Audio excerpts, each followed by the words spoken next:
Assalamualaikum warahmatullahi wabarakatuh. Kembali bersama Teacher Jaja. Hari ini kita akan belajar mengenai adab bersin. Ini penting. Kita pernah dalam kehidupan ini melakukan bersin, ya, mengalami bersin, hasim dan sebagainya. Contohnya seperti itu, ya. Kemudian ketika kita bersin, ini kita harus bagaimana, ya? Apa kita harus mengucapkan apa?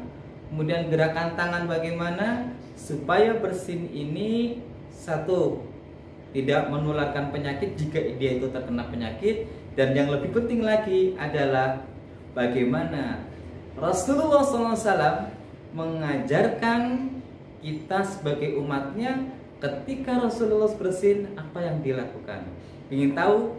Ikutin di channel Teacher Jaja. Oke?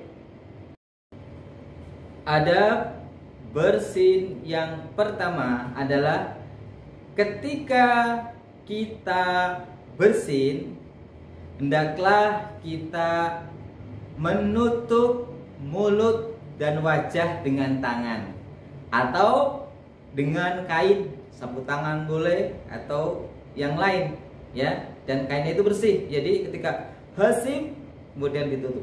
Hasim, nah, tutup begini boleh, ditutup, ya. Tujuannya apa? Tujuannya supaya ketika kita ada kotoran tidak terkena orang lain. Biasanya ketika bersin itu kan hentakan suaranya keras. Dan juga hentakan ada angin juga keluar kan? Dan suaranya juga, ya. Makanya ditutup dengan tangan, ya, begini, ya. Itu yang pertama. Dan mulai sekarang anak-anak ketika bersin, tutuplah dengan tangan mulut kita, begini, ya. Oke.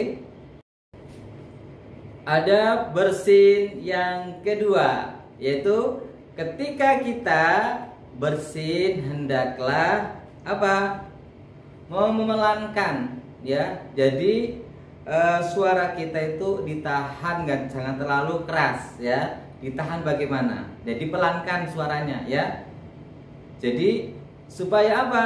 Supaya orang di sebelah kita atau teman, saudara, ya, itu tidak kaget, ya.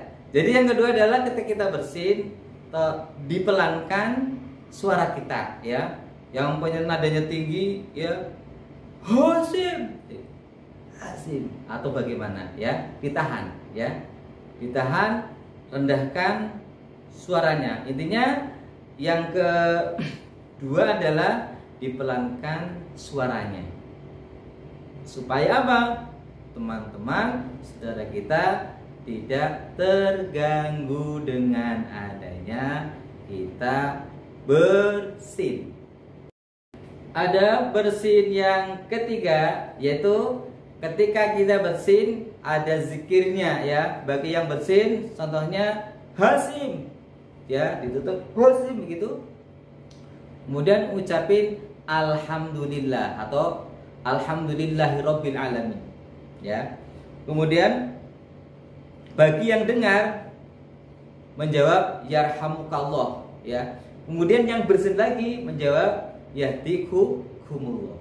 Jadi yang bersin ketika bersin berzikir alhamdulillah atau alhamdulillahirabbil alamin. Kemudian yang dengar temannya di sebelahnya, ya, orang bersin kemudian bicara mengucapkan alhamdulillah, maka dijawab yarhamukallah. Nah, setelah itu bagi yang bersin itu juga dijawab lagi dengan yahdikumullah.